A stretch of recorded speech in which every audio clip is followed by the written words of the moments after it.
dans un État où il n'y a pas d'avocat ou de journaliste, il s'agit d'une dictature. Aucune ouverture. Et dans ce cas, c'est un État cimetière, puisque les cadavres n'ont pas droit à la parole, les cadavres ne revendiquent rien. Et au Cameroun, de plus en plus, la dictature impose la terreur. Les droits sont bafoués. La loi, c'est pour tout simplement la piétiner. Les forces de sécurité sont devenues des hors-la-loi.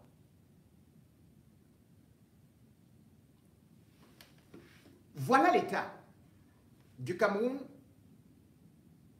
qui se plaît à se présenter comme un continent. Un continent où c'est presque le néant absolu dans les droits de l'homme. C'est le néant absolu lorsqu'il faut voir le président. C'est le néant absolu dans le développement. C'est le néant absolu pour l'avenir de la jeunesse. La seule chose qui fonctionne, c'est l'armée, les forces de sécurité, ce sont les armes et les baïonnettes. Le Cameroun est passé devant la Commission des droits de l'homme de l'ONU en se présentant comme un État qui fait des efforts pour lutter contre la torture. Et dans la foulée, le secrétaire d'État à la Défense, chargé de la gendarmerie, a sorti un communiqué pour dire au monde entier que l'État du Cameroun allait sévir contre les hors-la-loi qui se cachent derrière des tenues, contre des bidasses qui piétinent la loi, terrorisent des populations, contre certains officiers responsables des gendarmeries qui multiplient non seulement la torture, mais aussi des détentions abusives. On a alors applaudi. On a dit cette fois-ci, ils ont compris. Et que cette fois-ci, ils allaient enfin montrer que le Cameroun est sur la voie de la démocratie, sorti de la barbarie, et qu'il veut aujourd'hui montrer ce que Paul Biya lui-même a dit, qu'il souhaiterait qu'on retienne de lui, qu'il a au moins apporté la démocratie. Et hop, immédiatement, un mercredi, on revoit les mêmes scènes horribles. Qu'on voit le mardi, le lundi, le jeudi, le vendredi, le samedi et le dimanche. Point de repos pour la torture et les abus. Après les cris de Longuet Longuet, ou encore d'autres vidéos crues qui ont été présentées depuis un certain nombre de temps jusqu'à nous donner des nausées, voici arrivée celle d'un homme en noir qui défend le droit, Maître Tamfou, qui a été pris comme un animal, que dis-je, comme un ballon de football. Tellement on a tapé sur lui, on a vu des gendarmes devant un homme qui n'a aucune arme, et devant des populations effrayées, marcher sur lui, sauter sur lui, danser sur lui.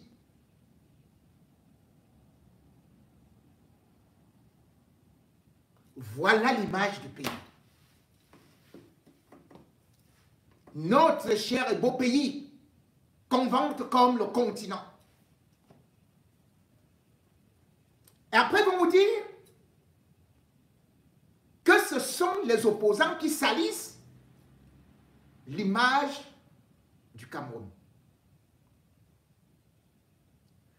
Or, ces images sont recueillies par les ONG, les associations de défense des droits de l'homme et même les représentations diplomatiques.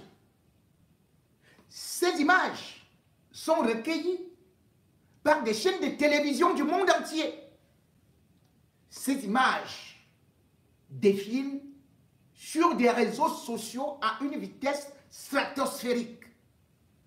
Ces images montrent donc que le Cameroun est un enfer et que tous les hommes d'affaires de la planète Terre, sachant que les procédures judiciaires et que surtout la force militaire, c'est ça qui est le mot-clé de cette terre, vous disent, nous, on ne vient pas dans votre enfer.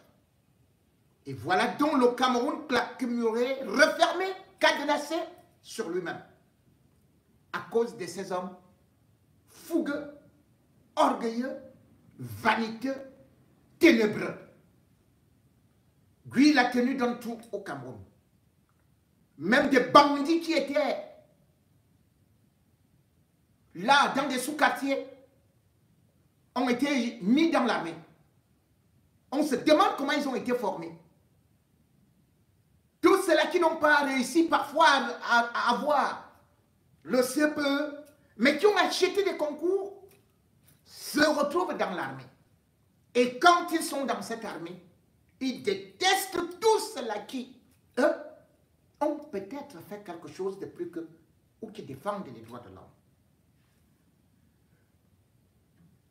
Avant de revenir sur quelques images, je vais vous faire écouter une femme qui défend les droits de l'homme, qui s'acharne à les défendre, tout comme Maître Tamfou. Parce qu'il faut savoir que Maître Tamfou, ici, est pris à partie parce qu'il partait défendre une femme dans l'exercice de ses fonctions.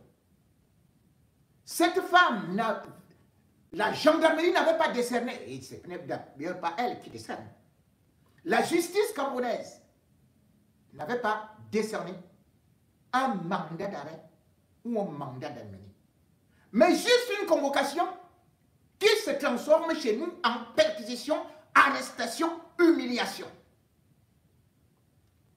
Il a donc voulu juste répéter la loi, rappeler la loi. Et c'est là où il a été pris comme un gibier. Madame Madeleine B. Madame B a donc, comme d'habitude, lui aller regarder ce qui s'est passé, et surtout rendre visite à Richard Tamfou, qui, faut-il le dire, a été transporté à l'hôpital. Et même s'il n'est pas dans un état grave, mais les conséquences pourraient être beaucoup plus importantes qu'on ne le pense, en commençant d'abord par ce traumatisme qu'il est en train de vivre. Physique, moral, mental. Madame B. Humilié, n'est-ce pas, jusque dans sa propre chair. Nous nous sommes rendus, de ce fait, nous nous sommes rendus, n'est-ce pas, à la gendarmerie. J'étais accompagnée de Fabrice Léna. Et moi-même, j'ai subi des violences verbales d'un jeune gendarme qui était en civil. Je n'ai pas compris pourquoi. Mais bref, ce n'est pas de moi qu'on parle. Nous avons trouvé que les avocats et le bâtonnier, le représentant du bâtonnier était parti à l'hôpital à Quintini où il était admis aux urgences. Nous sommes arrivés aux urgences à l'hôpital à Quintini. Nous avons trouvé le représentant du bâtonnier que je félicite pour, n'est-ce pas, son engagement prompt, y compris leurs confrères à qui je rends hommage, n'est-ce pas, pour leur mobilisation adéquate. Nous avons aussi trouvé le colonel Bikele qui représentait la gendarmerie. Donc je dois reconnaître son engagement et son sens, n'est-ce pas, d'humilité, qui a passé le temps à demander des excuses et à dire que les sanctions strictes seront prises pour, n'est-ce pas, il nous a rassuré que les sanctions seront prises. Il a été admis à aller voir M. Tanfou. Le représentant du bâtonnier a été admis à aller voir M. Tanfou. Mais aussi, à titre exceptionnel, les dirigeants de la Quintini m'ont laissé aller voir M. Tanfou. Et ce qui ressort, c'est que j'ai trouvé un M. Tanfou désemparé, perdu, il ne comprend rien, c'est parce qu'il lui est arrivé. Sa femme, son épouse, dans un état psychologique tremblant. Bon, on s'arrête là pour ce témoignage. Les organisations des droits de l'homme sont importantes dans n'importe quelle société. Les défenseurs des droits de l'homme sont importants dans n'importe quelle société. Et le Cameroun a pourtant signé des conventions qu'il ne respecte pas. Comme ce ne sont pas les avocats, ce sont les journalistes ou alors des opposants. D'ailleurs, à la suite de cette arrestation arbitraire, de cette humiliation, de cette bastonnade, de cette fessée nationale, d'autres leaders ont fait des sorties pour condamner justement cette violence sur un avocat. Cabral Libi, qui est le président du PCRN, et il faut dire que maître Richard Tanfou, qui était au MRC, a rejoint le PCRN, a fait une sortie pour présenter ces éléments. Mais ces éléments, justement aussi, qui montrent, parce qu'ils rappellent les comportements de tous ceux-là qui, au Cameroun, s'en fichent des droits de l'homme. Et il rappelle aussi, juste, l'histoire de George Floyd aux États-Unis. Lui, il a été agressé par la police, ou plutôt par les forces de sécurité, disons ça comme ça. Mais c'est le monde entier qui s'est levé.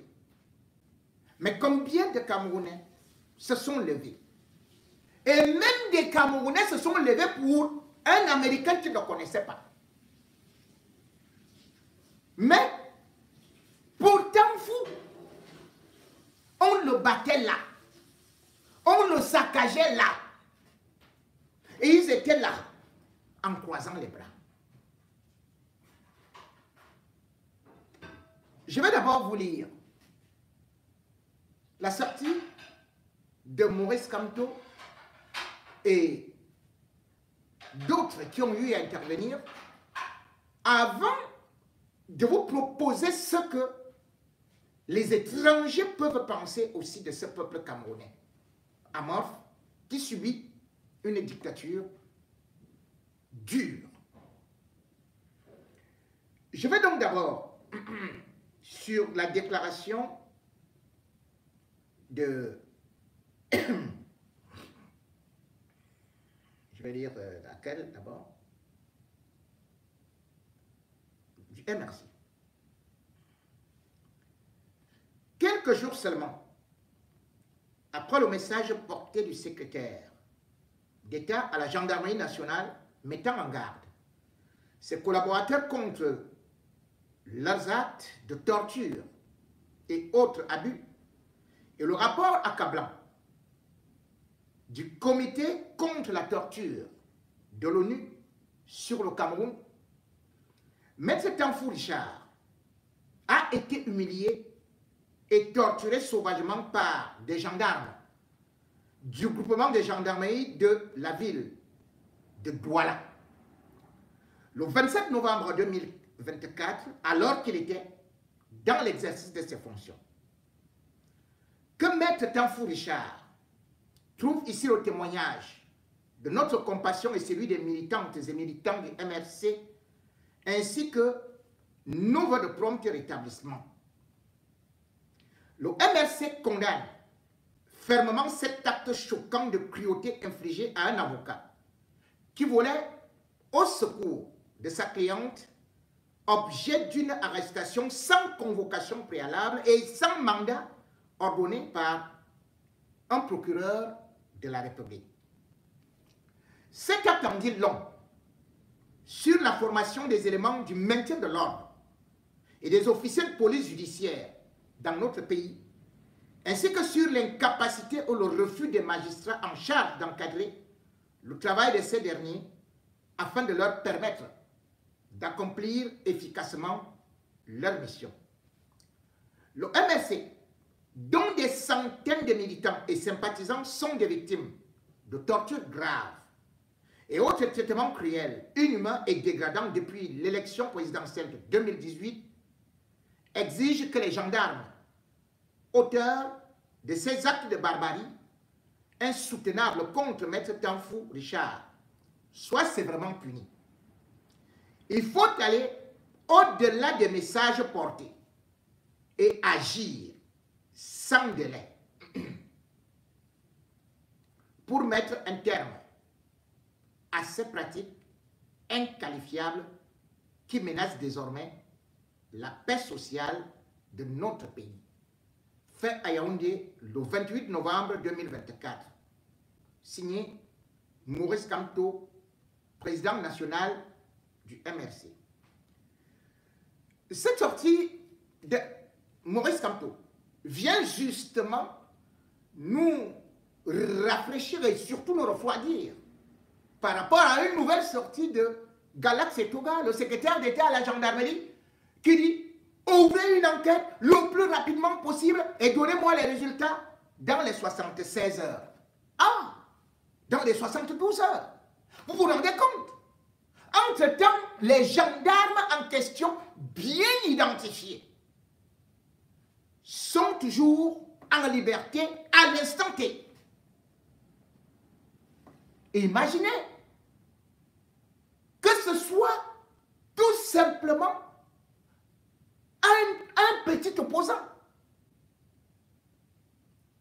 Mais les magistrats l'auraient déjà déféré à Kondengui. Mais des hommes en tenue qui sont supposés connaître la loi, qui commettent autant d'abus et qui mettent l'image du pays à mal. Rien n'est fait contre eux. Et d'ailleurs, en Vorbeti, il y a seulement 4 jours, la gendarmerie a arrêté quelqu'un, l'a torturé, la gendarmerie de Vorbeti. C'est-à-dire qu'après le communiqué du CED, on a torturé le monsieur et au moment où je vous parle, il a eu une hémorragie interne. Il a été conduit à l'hôpital et il a succombé à ses blessures. N'oublions pas que depuis l'affaire Longuet-Longuet, on attend toujours une décision. Dabala se balade en paix, continue à aller dans des bars, continue à être le roi de la terre à Kribi, continue à aller avec les femmes mariées dans les hôtels. Et pourtant, on a interrogé le ministre des Affaires étrangères qui nous faisait croire que cela, l'État du Cameroun, n'était pas là pour promouvoir l'impunité et que ce dernier et tous ses complices allaient être punis. Malheureusement, rien n'a été fait. Et ce qui est grave dans cette histoire, c'est que les autorités camerounaises ne se rendent même pas compte de ce que demain ou après-demain, les conséquences pourraient être difficiles et insupportables pour elles. L'impunité du Cameroun ne sera pas l'impunité dont elles vont bénéficier à l'étranger. Et n'oubliez pas que tous leurs enfants sont à l'étranger. Leurs épouses sont à l'étranger. Ils viennent se soigner à l'étranger. Et ils ont eux-mêmes acheté des maisons à l'étranger. Ils vont s'enfuir à l'étranger. Et qu'est-ce qui va arriver à ces gens-là? Eh bien, c'est là ils vont donc comprendre les rapports. Et surtout la force de ce qu'on peut appeler les Nations Unies, le comité contre la torture. Lorsqu'ils verront, ils se verront arrêtés ou bien interdits même de séjour, c'est là où ils comprendront. L'ONU a tellement déjà accordé des possibilités aux autorités camerounaises de se rattraper, mais à force de parler, elle finira par agir et durement. Aucun État ne peut se permettre non seulement de pratiquer la torture en toute impunité, mais ne peut aussi continuer à espérer que le monde entier sera sourd, sera muet. Mesdames et messieurs, d'abord, les images choquantes de Maître Kamfou, et après, en rappel, vous verrez ce que le comité contre la torture avait déjà eu il y a seulement quelques jours à dire contre l'État du Cameroun.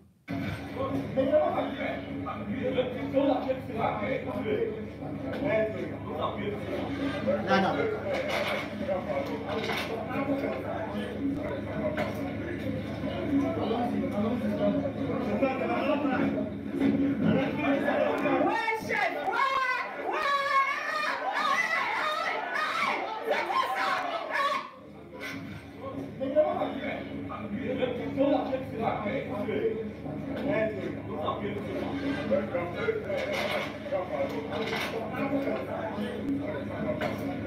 Vous voyez les abrutis là? Regardez comment piétine un être humain. Regardez ce fou-ci. C'est pas possible. C'est pas possible.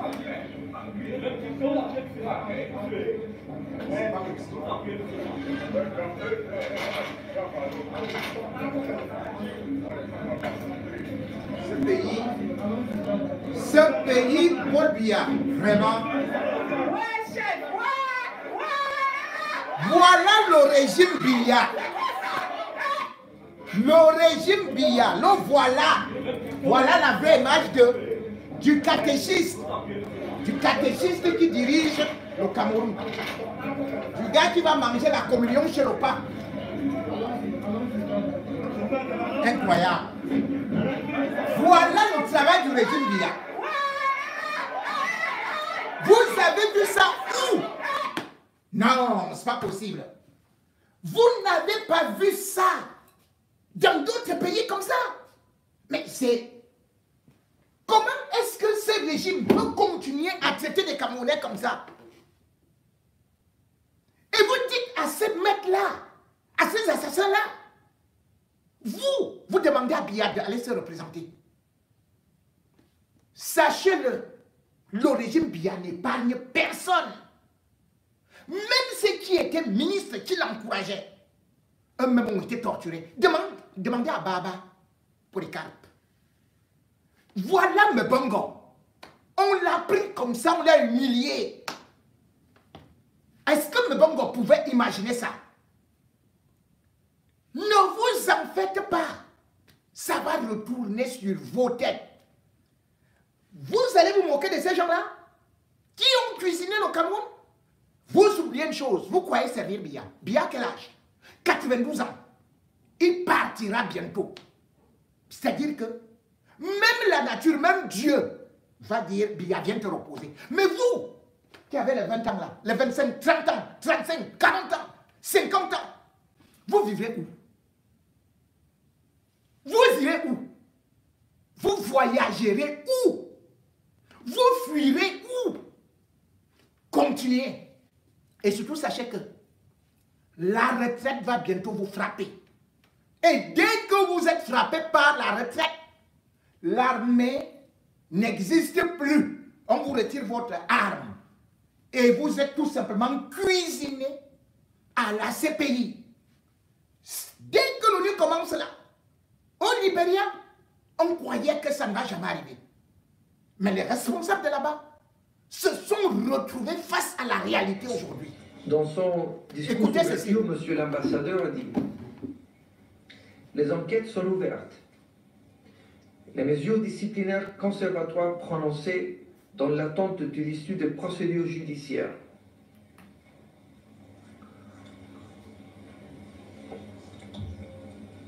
Mr. President, I'll switch to English now. Je vais maintenant passer à l'anglais.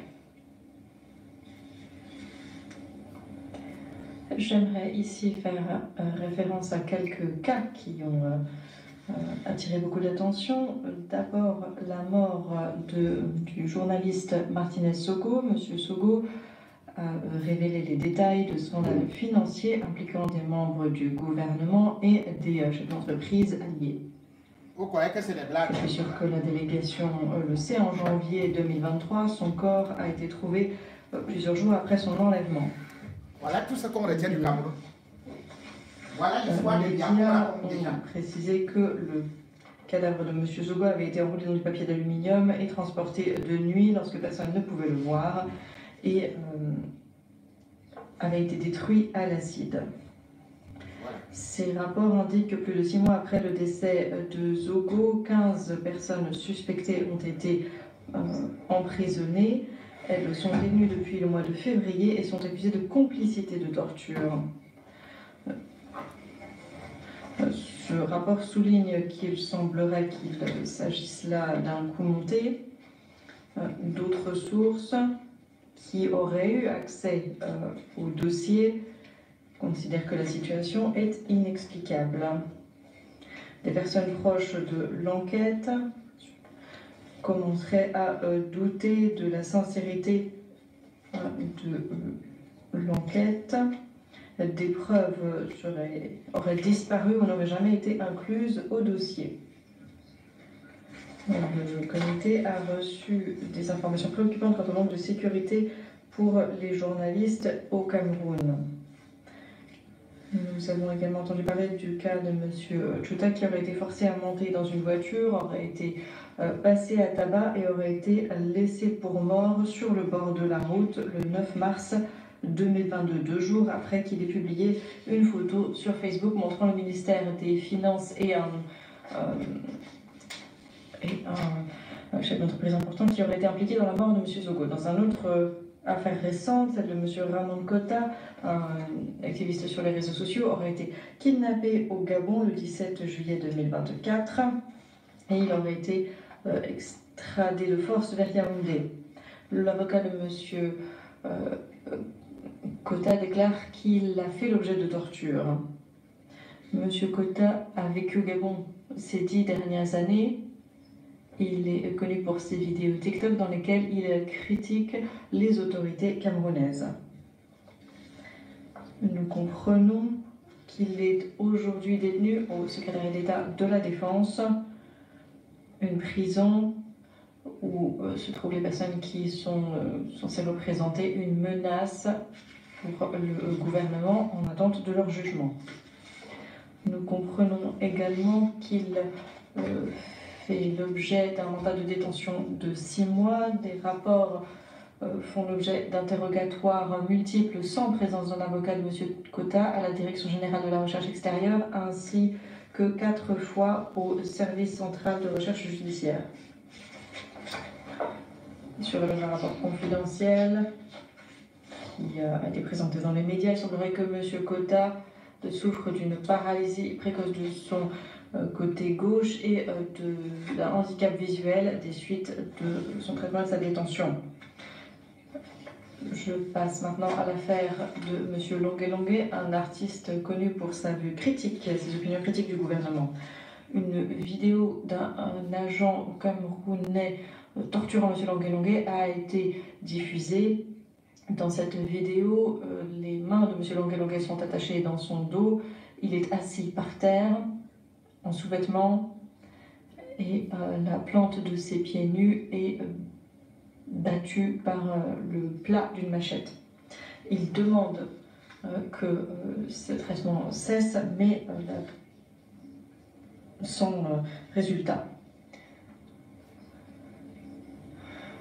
Qu'en est-il des enquêtes dans ces différentes affaires pour M. Zogo? Notamment, veuillez fournir des informations sur les facteurs. Des facteurs qui ont mené à ce que l'affaire soit traitée comme un cas de... Dans les dossiers noirs de torture et pas comme de torture. Du samedi soir, Pourriez-vous fournir des informations sur la détention de M. Cota? je vous avais déjà présenté cette vidéo. C'était pour un rappel, comme ils oublient rapidement. Alors, ce que nous déplorons, c'est que ce n'est pas la première fois que cela arrive. Vous allez vous rendre compte que les avocats, chaque fois, sont maltraités au Cameroun. Et en même temps, on nous dit les mêmes choses. Ils oublient que c'est aussi ça qui apporte les crises. Rappelez-vous, la crise anglophone est née de quoi? Parce que depuis le 11 octobre 2016, les avocats anglophones ont entamé un mouvement de grève devant la Cour suprême parce qu'ils demandaient tout simplement la traduction des textes de loi en anglais dans une république qui est supposée être bilingue. Au lieu de ça, Biya dit allez les tabasser. On les a d'abord dispersés. Après, les gars ont entamé une marche pacifique. Les autorités, les forces de sécurité ont utilisé alors des armes létales et aussi des bombes lacrymogènes. Aujourd'hui, on sait là où on est avec cette crise anglophone qui n'en finit pas. On se rappelle qu'en novembre 2020, les mêmes forces de sécurité avaient agressé les avocats à Douala. Agressé. C'est-à-dire que dans un endroit sacré au palais, avec des bombes lacrymogènes, juste parce que le magistrat avait inventé une histoire de tentative de corruption et les avocats étant venus défendre leurs collègues ont été pris à partie dans un endroit au palais de justice. tabassé par les forces de sécurité. Certains sont partis de là avec des bosses, des blessures. Au lieu de punir ces policiers, 2 de ces avocats ont été condamnés à 6 mois de prison.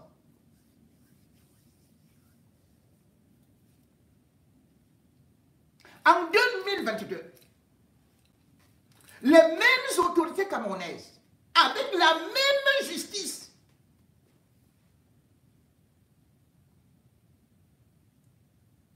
c'était la même chose. Au mois de juin, plus précisément, 3 avocats ont été arrêtés et jetés dans des cellules. On vous dit que Maître Tamfou a failli être jeté dans la cellule. Enfin, n'eût été l'intervention du bâtonnier ou encore des organisations des droits de l'homme. On ne peut pas jeter, interpeller quelqu'un et surtout un avocat sans se baser sur la loi. Donc, les gendarmes n'ont même pas pu lire, ou bien ne savent même pas, ou bien n'ont jamais appris l'article 115 relatif à la garde à vue au Cameroun. C'est la loi. Ils s'en fichent. Deuxième des choses, il y a l'article 27 relatif au droit et à la pratique des membres du barreau. J'ai dit l'article 27. Ça, c'est l'ONU qui a décidé ça. Pour la protection des membres du barreau. Non, on les a pris. 3 comme ça là. On les jette en cellule. Un pour jeter un avocat en cellule. Ou pour même l'interpeller. Il faut d'abord signaler cela au bâtonnier. Le bâtonnier n'était même pas au courant. Mais le plus important, c'est quoi? C'est que ces avocats, comme Maître Tamfou, défendent le pauvre, défendent même les hommes en tenue. Pour Ngabo, lorsque l'armée camerounaise a tué des civils, eh bien, Maître Richard Tamfou s'est levé pour se constituer avocat. Quand la soldaterie, lorsque les sauvageons en tenue ont tiré sur Maître Doki et l'autre, comment on l'appelle même là? Bon. Celui qui a créé, qui veut sa part déjà là. Hein? Oh là là, j'ai oublié mon ami là. Qui a créé sa part, vous le connaissez déjà. Ok, d'accord. Vous savez, c'est comme ça qu'on oublie les gens, hein? Parce qu'il fait déjà partie des rebuts de l'histoire. Jamais. Voilà. Donc, il est venu les défendre. Lorsque Mimi Mefo a eu des problèmes avec Atanganji, les autorités camerounaises, il s'est levé pour défendre cette journaliste qui est aussi en exil comme moi, qui est venue me trouver en exil. Que ce soit n'importe quel souci, comme le jeune Gombe, qui dernièrement avait été arrêté suite à ses déclarations sur les réseaux sociaux, eh bien, il était sorti. Et il l'avait fait avec Maître Akere Mouna pour défendre ce petit garçon. Mais la réalité est que au Cameroun, vous défendez quelqu'un et lorsque vous êtes en difficulté, il se lave les mains.